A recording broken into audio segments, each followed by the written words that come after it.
जय श्री महाकाल। आज मैं आपको बंधे हुए पितृ को खोलने या उनको मोक्ष या मुक्ति दिलाने का मंत्र बताने के लिए आया हूँ, जैसे कि मैंने आपको कल के वीडियो में कहा था। इस वीडियो को आप लोग पूरा सुने, स्किप ना करें। अगर आप स्किप करोगे तो आपसे कुछ जानकारी छूट जाएगी, क्योंकि इसमें जो लगने वाली सामग्री है, किस तरह से प्रयोग करना है, ये मैंने बोलकर बताया है, लिख कर नहीं बताया है। लास्ट में आपको मंत्र मिल जाएगा आखिरी में। यह जो है स्वयं सिद्ध मंत्र है, इसको भी आपको सिद्ध करने की कोई आवश्यकता नहीं है।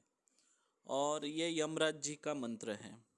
इस मंत्र यमराज जी का इसलिए ये मंत्र है क्योंकि यमराज जी को याद दिलाया जाता है कि आत्मा जो है, आत्मा के ऊपर कोई बंधन नहीं डालना चाहिए। आत्मा का रक्षण करने का काम होता है यमराज जी का। ठीक है, कोई अकाल मृत्यु मर जाए और वो भूत योनि में चला जाए तो वो और बात है, लेकिन जो नैसर्गिक जिसको मृत्यु प्राप्त हुई है, उन लोगों को संरक्षण देना, यानी उनको अपने साथ ले जाना,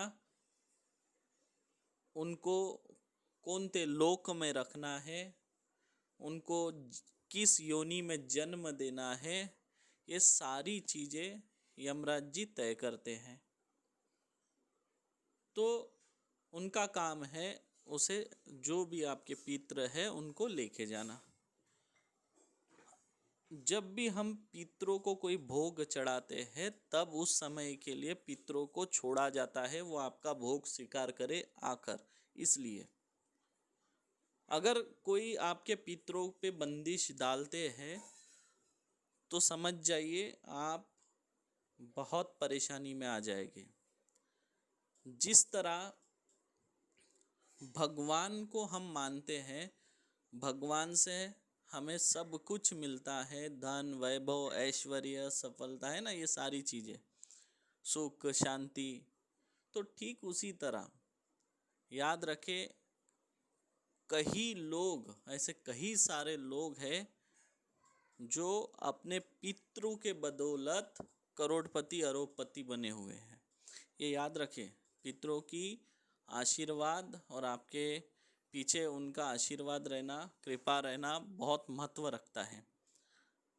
इससे होने वाले साइड इफ़ेक्ट बता रहा हूँ। अगर आपके पितरों को कोई बांध देता है तो आपको आर्थिक तंगी झेलना पड़ सकता है, काम धंधा बंद हो जाएगा, आपको अच्छी नौकरी नहीं मिलेगी, आपका करियर जो है वो लुप्त हो जाएगा, ख़त्म हो जाएगा, संतान सुख के लिए वंचित हो सकते हो, कई तरह की बीमारी आपको लग सकती है, आपका खुद का घर आपके हाथ से जा सकता है।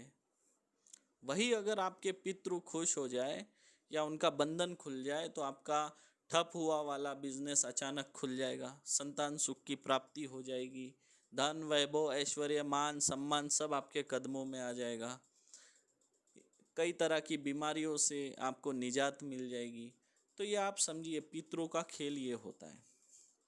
पर मैंने अक्सर देखा है, पितरों दोष में सबसे ज़्यादा तकलीफ या बंधन होने पे सबसे ज़्यादा जो तकलीफ होती है वो आर्थिक तंगी, दूसरी संतान सुख ना मिलना, या संतान है फिर भी आप संतान सुख से वंचित हो जाते हो, मतलब आपकी संतान आपको छोड़ के चले जाएगी, या कोई दुर्घटना हो जाएगी, अकाल मृत्यु लगातार होने लगे, आत्महत्या जैसे प्रकरण होने लगे, बहुत कुछ होता है पितृदोष में, याद रखिए आप।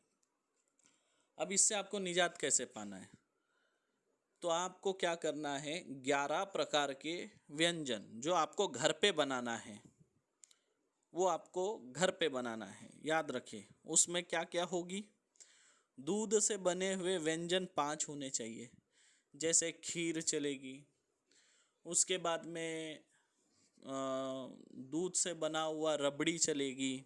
आपको घर पे बनाना है ये सब, जिसमें दूध मिलता हो ज़्यादा से ज़्यादा, ऐसी 5 आपको मिठाई बनानी है खुद। पूरी होनी चाहिए, चावल होना चाहिए, लेकिन चावल कैसा होगा, केसर दाल के बनना चाहिए चावल, ये बात को याद रखिए आप। ठीक है, उसमें चने की सब्जी होनी चाहिए, काले चने की। ठीक है, काबुली चना नहीं बोल रहा हूँ, काला चना, काले चने की सब्जी होनी चाहिए उसमें। दाल होनी चाहिए। दाल ऐसी बनाना है कि 5 दाल को मिक्स करके आपको दाल बनानी है। इस बात का विशेष आप लोग ध्यान रखें, 5 दालों को मिक्स करके। मैं ये जो बता रहा हूँ ये यमराज जी को भोग चढ़ना है। तो आप समझ गए, 5 प्रकार की मिठाई आपको बनाना है। बाकी सब्जी सब्जी व्यंजन के गिनती में नहीं आएंगी। ठीक है, अब 5 प्रकार की मैंने मिठाई बताया। अब 6 प्रकार का आपको क्या बनाना है, कुछ भी बना सकते हो 6 प्रकार का। आप मूंग दाल का वड़ा बना सकते हो, है ना, कोई पापड़ी बना सकते हो। ऐसे 11 प्रकार के व्यंजन आपको तैयार करना है। और बाकी पूरा खाना, जैसे दाल सब्जी रोटी, दाल जो बनेंगी आपको बता रहा हूँ 5 दाल मिक्स करके। ये आप ध्यान से सुने, गड़बड़ ना करें इस बात में। ये भोग यमराज जी को आपको शमशान में रखना है, ये बात ध्यान रखें। अब आपको खाना आपके पितरों के लिए अलग से बनाना है। पहले यमराज जी का खाना बनेगा, बाद में पितरों के लिए जो खाना है वो बनना चाहिए, ये बात का भी विशेष ध्यान रखें। पहले यमराज जी के लिए भोग में चढ़ने वाली जो भोजन है वो अलग बना के पहले तैयार कर ले, उसके बाद ही अपने पितरों के लिए खाना बनाना तैयार करें। तो आपके जो पितर है, जो भी आप जिन जिन को जानते हैं, उनको क्या क्या पसंद था मिठाई, और जो जो उनके पसंद की चीज़ें थी, जैसे पिताजी दादाजी परदादाजी, उन सब के पसंद की चीज़ें आपको तैयार कर लेना है थोड़ा थोड़ा भोग चढ़ाने के हिसाब से। और एक बात याद रखिए, मट्टी का प्याला आपको चाहिए जिसमें यमराज जी को मदिरा भी आपको रखनी है। तो आप पहले शमशान में जाओगे, शमशान के देवताओं की पूजा करोगे। पूजा कैसी करना है, एक नारियल चढ़ाओगे, 21 रुपये रखोगे, गुलाल बुक्का सिंदूर ये शमशान पे आप भूमि पे रखोगे, एक इत्तर छिड़कोगे गुलाब का। ठीक है, उसके बाद में नारियल रख दिया, वहाँ पे मिठाई रख दिया आपने, 5 प्रकार का फल रख दिया, और शमशान के देवता का, शमशान के देवता मतलब महादेव, उनका उच्चारण करना है, मन में उनका नाम लेना है और बोलना है मैं जिस कार्य के लिए आया हूँ उसे सफल करे।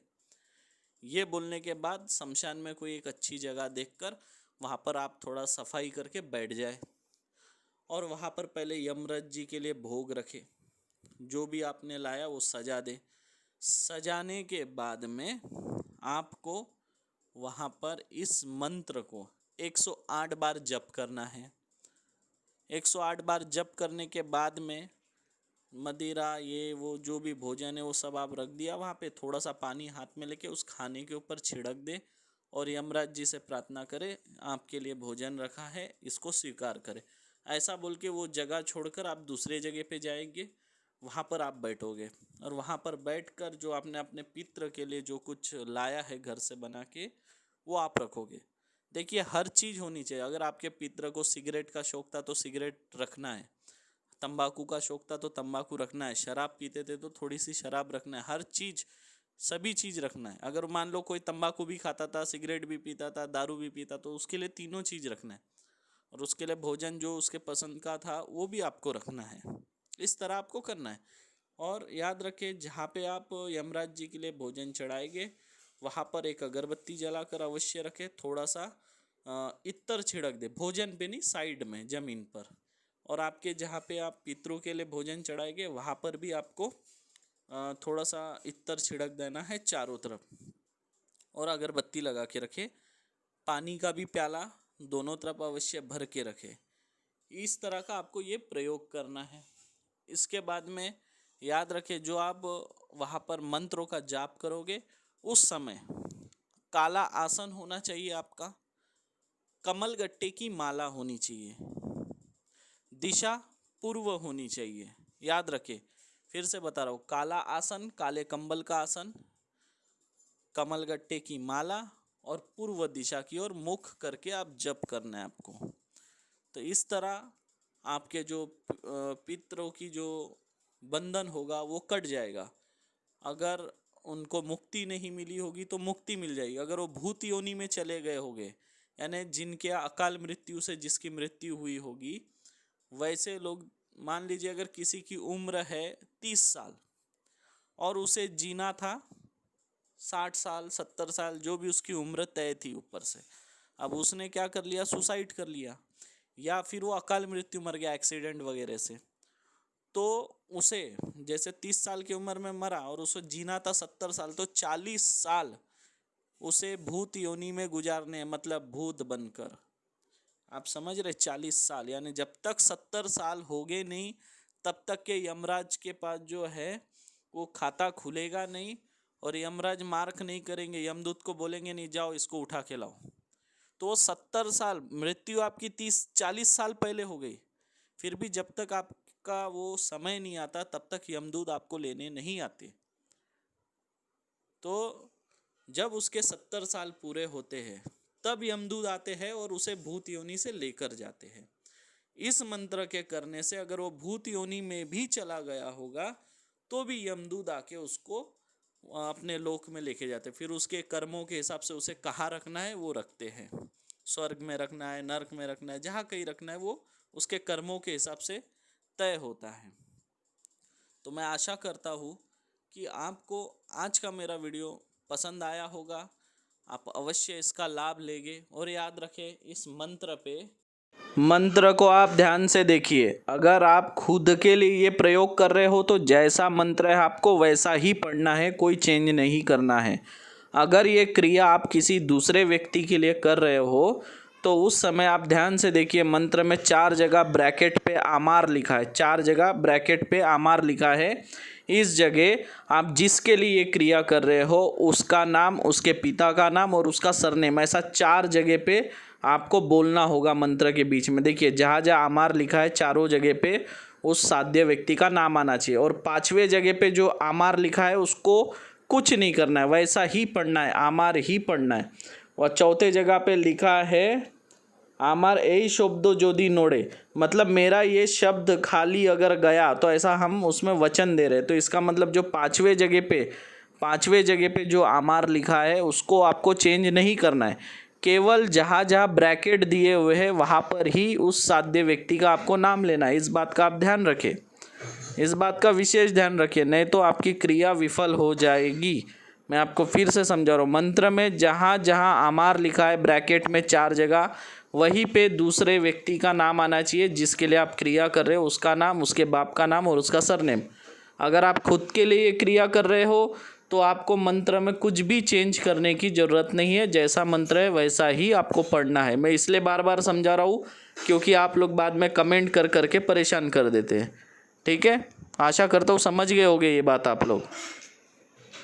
ये क्रिया करने से पहले खुद का शरीर का बंधन करना अति आवश्यक है, क्योंकि जब आप यमराज का इस मंत्र का जाप करते हो तो शमशान में मौजूद जो भूत प्रेत है उन्हें ये चीज़ पसंद नहीं आती है, कई बार वो आपको उठा के फेंक भी सकते हैं, तो इससे आपको खतरा भी हो सकता है। तो इस बात का आप लोग विशेष ध्यान रखें। और ये यमराज जी का मंत्र इसलिए है, मैंने मेरे गुरु जी से एक बार पूछा था कि ये जो कर्म है किस, यानी हर किसी का एक डिपार्टमेंट है, क्राइम को रोकना पुलिस का काम है, बीमारी को देखना आरोग्य डिपार्टमेंट का काम है, रोड का काम देखना पीडब्ल्यूडी का काम है। उसी तरह ये जो कर्म है यानी पितृ मुक्ति बंधन, ये सब देख रेख करने वाले यमराज जी का डिपार्टमेंट आता है। तो इसीलिए ये मंत्र यमराज जी का है और यमराज जी का ये काम है, क्योंकि यमराज जी के हजारों लाखों लोग हैं, करोड़ों लोग हैं, किस किस को देखे किस पे बंधन है किस पे नहीं। तो हम इस मंत्र के द्वारा यमराज जी को सूचित करते हैं, यानी अपनी कंप्लेंट दर्ज करते हैं, ऐसा समझिए अपनी साधारण भाषा में कि भाई हमारे पितरों को किसी ने बंधन कर दिया है, आप उन्हें खोलिए। अगर वो भूत योनि में गए हैं तो उन्हें आप भूत योनि से निकाल के अपने साथ ले जाइए। ऐसी हम उन्हें इस मंत्र के माध्यम से रिक्वेस्ट कर रहे हैं। और इससे इस मंत्र के क्रिया के करने से कई बार रात में यमराज सपने में भी आ जाते हैं कई लोगों के, तो डरने की ज़रूरत नहीं। वो सपने में आके बात भी करते हैं, अगर सपने में आते हैं तो उन्हें प्रणाम करें, डरने की कोई बात नहीं। समझ लीजिए आपके पितरों की मुक्ति हो चुकी है और आपका जीवन सुधरने लगेगा। आशा करता हूँ आपको मेरा वीडियो अच्छा लगा। जो लोग मुझसे दीक्षा लेना चाहते हैं कमेंट करें, वीडियो के नीचे अपना नंबर। जय श्री महाकाल।